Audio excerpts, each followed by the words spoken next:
So muri yezimbabwe takaripota pano pamuzinda wevanhu neni super nexus tichitaura isusu about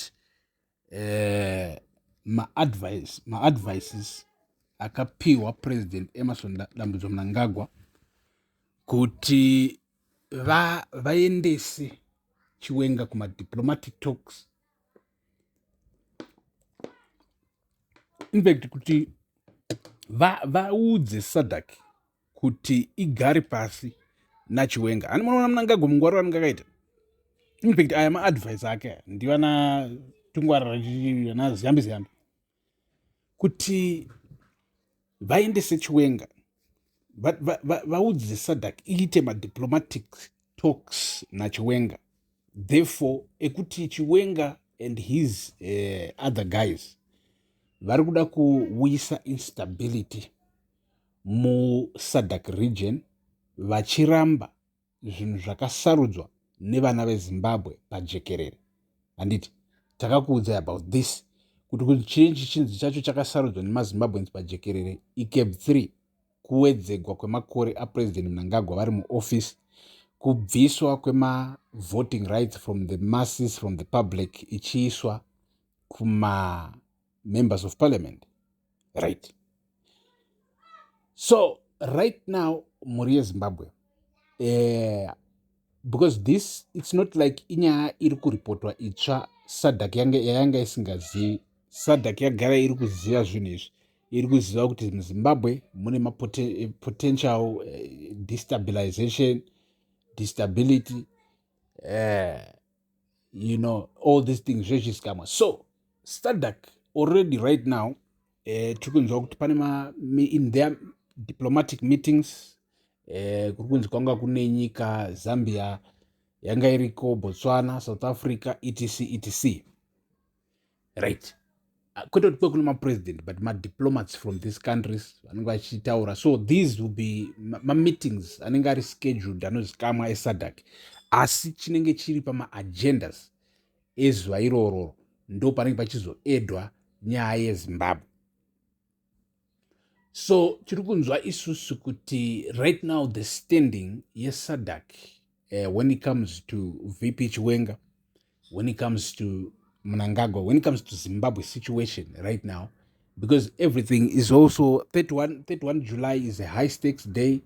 Tositaona kuti government yeZimbabwe yanguri yataura nezvezuva iri, trying to warn people. Iko zvino izvi kumasvingo kotaona nzichichichi wekumasvingo achibuda chite maresidents ekumasvingo, musateerera this, musateerera that. That shows you kuti panic iri deep, kuti there is serious panic anditi mugovernment yeZimbabwe vari kuvhunduka kuti what will happen in 31. But one thing that I know ndechekuti the citizens have promised peaceful marches, anditi peaceful demonstrations, peaceful showing of placards. Let the world know that Zimbabweans are not standing with CAB 3. That's what the people are saying. Let the world know. Let everybody see it. And you, Mnangagwa, know that the people are not standing with CAB 3. And we hope once you see that, once the world see, you yourself, you'll be convinced. If not, then the world will help convince you to withdraw Chipambu Shinon's CAB 3. Right? Zimbabwe. Now, tiri pama talks eSADC. SADC iri kutaridza kuti right now it's in favor of democratic processes, and they are saying they understand panenge, because Chiwenga Mnangagwa anenge achiti check the numbers, achiudza SADC anditi check the numbers, tarisai mavideo takakutaridzai people supporting it, etc, pakaitwa maconsultations and everything. Chiwenga's argument is simple: I don't need evidence. See, chiripo nchekuti just read the Zimbabwean constitution and then you will know kuti kana pakaitwa machanges akadaro to the constitution without a referendum, without going back to the people, consulting the owners of this land, the owners of the government, the owners of the presidency, the Zimbabwean citizens, the voters, and it, right? So Musadak, my lawyers, my diplomats, my lawyer, my machi, all of these guys, a lot of them, of course, they are saying Chiwenga is right. Mnangagwa rinenge achiuya achiti, in fact team raMnangagwa rinenge ririmo mumasadhak richisendawo information richita sei rinenge richiagiwa kuti isusu tiri kutaridzai zvakaitika on the ground, of which zviya zvazvozvo zvatoziva kuti zvinhu zvakabikwa, ende vanenge vasiri kutaridza posi pairohwa vafanhu akaita sana David Cottard anditi Douglas Cottard anditi right. So muZimbabwe, imimi macitizens, inzwai munzwi, tikuudzei zviri kuitika, because zviri kuitika zvakakosha, because zvinosanganisira future yedu sema-ordinary people and future yevana vedu.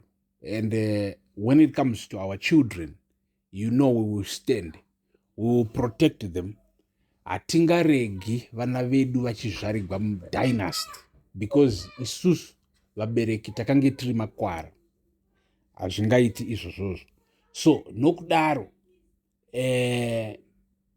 VP Chiwenga as he is gaining support within the SADC corridors, he stands a chance yokuti kana vakamira nevanhu musi wa31, whatever comes next will be legit in the eyes of SADC. Because the first thing chiri important to anybody who wants to be president in Zimbabwe or establish a government in Zimbabwe or anywhere within the SADC, within the SADC, ndechekuti the SADC region, the SADC board itself, which is a recognized board on an international level, accepts you. When they accept you, they legitimize you. It's hard for other countries like the United States, like Germany, United Kingdom, or China, or Nigeria, or whatever, to say, no, the government, yes, Zimbabwe is not legit.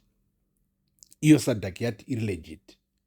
And at the same time, once SADC yet this government is not legit, it's also hard kuti any other country illegitimize that government. So Chiwenga is standing pa position iri right chacho kuti kuuya kwake mutungamiriri kunogona kugamuchigwa neSADC easily, because they can see, everybody can see kuti president aripo uyu. To explain, I say, but tingatongoti he has gone rogue. He has gone rogue. Wamukachipembere, and it against his own people. Take their rights, those who speak out, put them in jail. Tine member mfesu uyo aisapota Chamisa uyo kwanza kumabvuku akarohwa nevanhu vanofungirwa ndewe ZANU-PF akazosara akutisiya akushaika.